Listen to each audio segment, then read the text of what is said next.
अरे हाथावा में बान के कंगनावा हो, भोला पागल कैले मनावा। अरे हाथावा में बान के कंगनावा हो, शिव गुरु पागल कैले मनावा। पागल कैले मनावा हो, पागल कैले मनावा। अरे हाथावा में बान के कंगना हवा हो, शिव गुरु पागल कैले मनावा।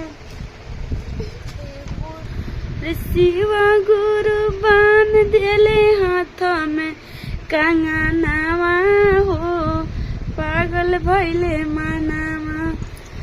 रतिया में नींद नहीं लगे, दिनावा में चैना। रतिया में नींद नहीं लगे, दिनावा में चैना।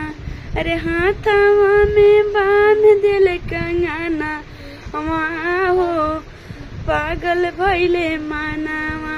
अरे हाथावा में बांध के कंगनावा हो, पागल कैले मनावा। शिव गुरु भैया बहनी के बोलौनी।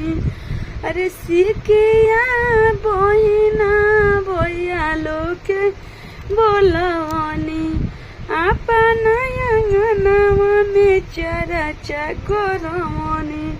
रे अपना अंगनावा में चर्चा करवनी। गौआ महाला से तिवई लोग बोलवनी। अपना गौआ महाला से शिष्या लोग बोलवनी। अरे अपना अंगनावा में चर्चा करवनी। अरे दर्शन खातिर तोरा से नयनावा हो, शिव गुरु बांधल कंगनावा। अरे दर्शन ला तोरा से नयनावा हो, शिव गुरु बांधल कंगनावा। अरे हाथावा में बांध के कंगनावा हो, भोला पागल कैले मनावा। अरे हाथावा में बांध के कंगनावा हो, भोला पागल कैले मनावा। दुनु बेरा शिव गुरु के नमाज जपनी। दुनु बेरा शिव गुरु गुरु नमाज जपनी। तो नहीं शिव गुरु दया बरसवनी। दुनु बेरा शिव गुरु गुरु नमाज जपनी।